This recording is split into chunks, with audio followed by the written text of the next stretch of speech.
From VTV Channel 6 Studios in downtown Vernal, this is Local Point with your host, Chris Piner. Hey there, everybody. Welcome to Local Point, brought to you by Ashley Regional Medical Center. I'm David Gale, filling in for Chris Piner today. Joining me in the studio, we have Lieutenant Ben Lemmon and Detective Pete Butcher from the Roosevelt Police Department. Welcome, guys. Thanks for coming in. Thank you for having us. Really important subject today. It's getting the end of the year. It's getting nice and warm outside. It's time for graduation. It's really quite an exciting time for most kids. I think we can all remember it.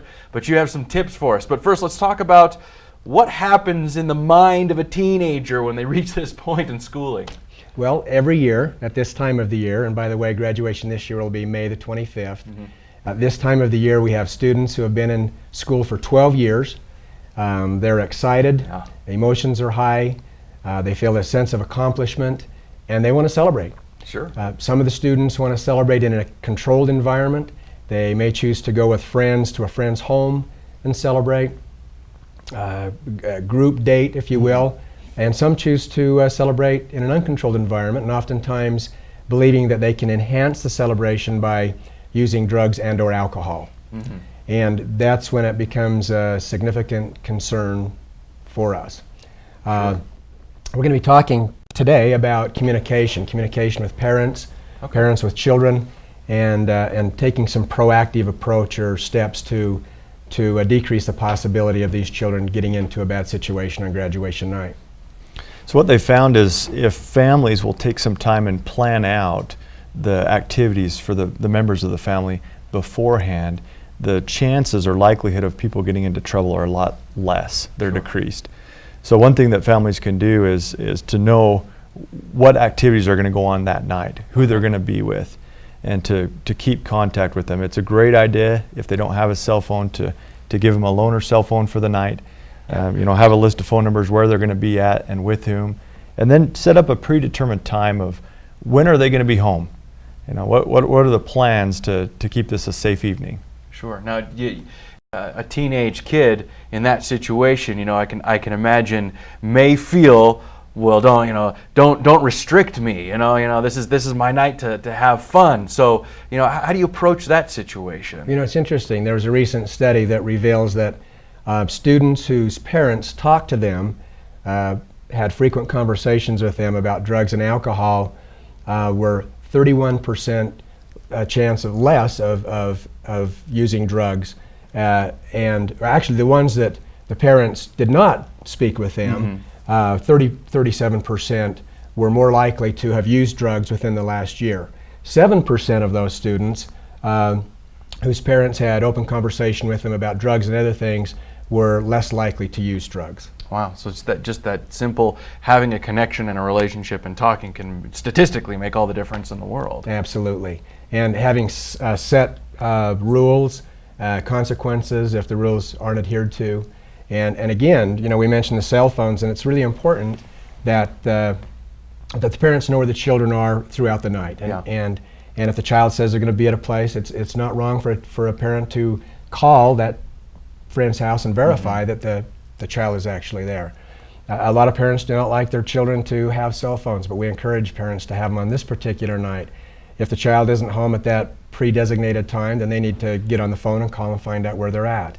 If the child doesn't come home, it's his or her responsibility to call a parent and let them know where they're at so they don't worry. And ultimately our concern is for the safety and welfare of the children. Yeah, for sure. It's pretty cheap insurance. You think about communication is free. It takes a little effort, but it doesn't cost anything.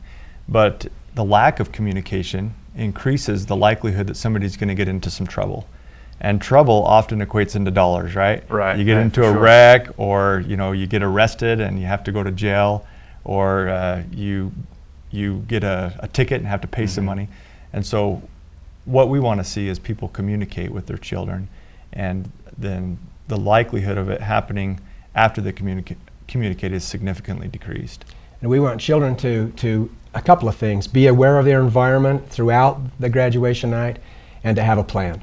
To have a plan, what they're going to do. Invariably, a student, a young man or young woman will be with friends, and one of their friends will consume alcohol and or drugs. And they may find that friend is their ride home, the only way home. And so they have to know ahead of time what they're going to do. they can choose, make the decision, but they can't choose the consequence. Yeah. And they need to know that once they get into a vehicle with an impaired driver, the chances of them getting involved in a very critical accident significantly increase. Yeah. And so really it's that plan. It's having the decisions already made beforehand. And like you say, creating that plan with your kids and using the cell phone maybe even as an incentive, saying, hey, guess what? Tonight, you get it. Just follow the plan. It sounds like a great idea, and Absolutely. I'm sure that you guys have seen the consequences of not having that plan in place. I mean, we've just got about 20 seconds left, but Sure. you know, what worries you the most about the kids who don't have a plan to follow?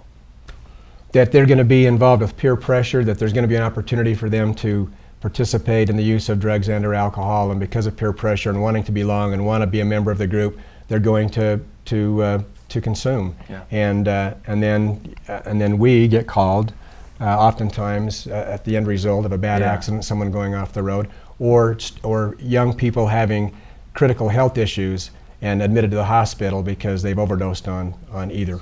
Yeah, and you certainly don't want to see that. Well, we've got a whole lot more to talk about, so stay with us.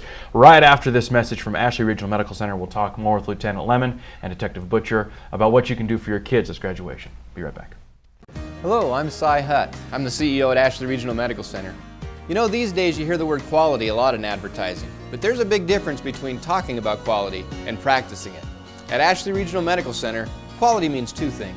First, customer service. We hold ourselves accountable for giving each individual patient a positive healthcare experience. The results? In an inpatient satisfaction survey from the end of 2011, Ashley Regional scored better than 70% of U.S. hospitals. Second, quality is following nationally recognized clinical standards. The leading organization in America for setting and monitoring quality standards is the Joint Commission.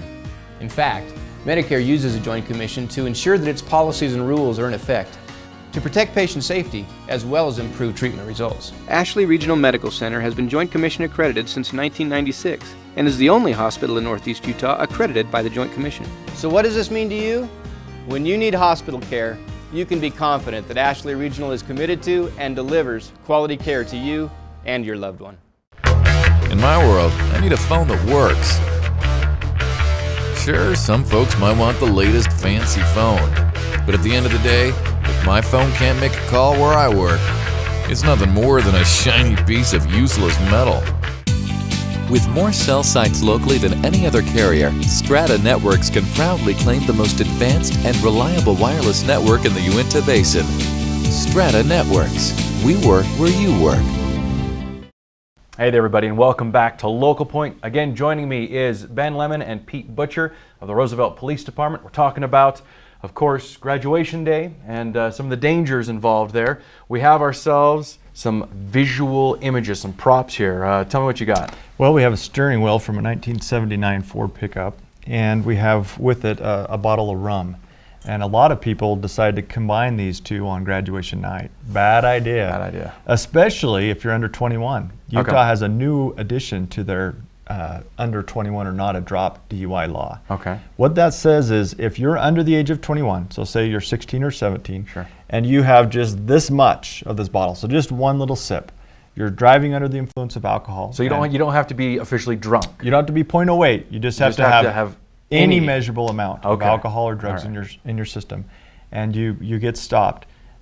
You'll receive what they call a not a drop DUI. As well, your license will then be suspended until you're 21.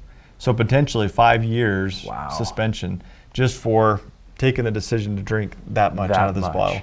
So it's a serious consequence for driving under the influence. And of they're not alcohol. messing around with this. It's not like you can try to go in and barter to get it back, right? Yeah, they're not backing down. It's mandatory. So it's not something that they can think about doing. They have to do it. Wow. Yeah, I mean, and that consequence alone should, I mean, if you're a kid, and that's the hard thing, we all remember being younger, and you think, number one, nothing's going to happen to you, you're invincible, and what are the chances that you're going to get picked up, but you'll lose your license.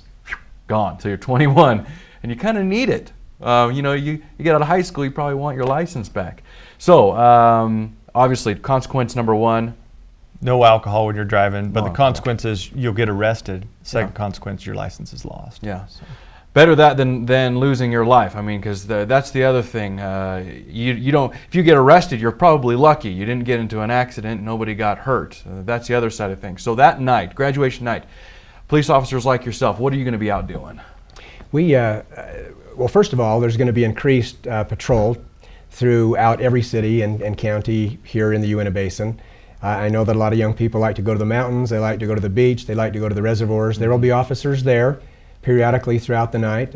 We'll have increased patrol within the cities themselves. And then there will be school resource officers that will be assigned to the different high schools. Those resource officers will stay with the students throughout the night. Again, Union High School, they start with a big barbecue, and then they go to the movie theaters. They'll watch several movies. They go from there. Last year they went to bowling lane where they bowled for several hours, ending up at the swimming pool in Roosevelt, and then eventually having a breakfast at one of the local churches at 6:30 in the morning. And all night long. It was a captive audience. They had the majority of the seniors. They call it seniors night. But there are several officers, 3, 4, 5 officers that attend the barbecue, eat with the kids. The young men and young women love it. They have a good rapport with the officers. And then an officer will literally stay, at least one officer will stay with the students throughout the night. That's great. So we know where they are, and the parents know where they are, and we have not a biggest concern as if we didn't have some planned activity. Yeah. Now we talked about what parents can do as far as making sure they have a plan with their child, knowing exactly what's going to happen all night. Is there anything else that parents can do this night? Checking periodically up on their children. They can call us if they have any concerns, any questions. Their child doesn't come home at that designated hour. They can call us and get us involved.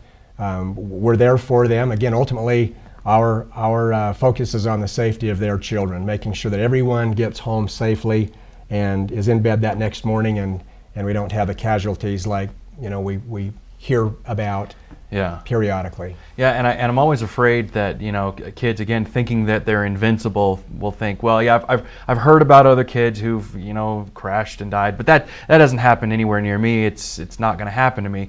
So personally, you guys ever have any stories or experiences where it does happen locally? Yeah, years ago there was a young man who received a brand new motorcycle from his parents for graduation. Brand new motorcycle. It was literally hours old. And a friend of his, there's a group of people together, a friend of his asked if he could ride the motorcycle just for a short ride. And he rode the motorcycle approximately 2 to 3 miles.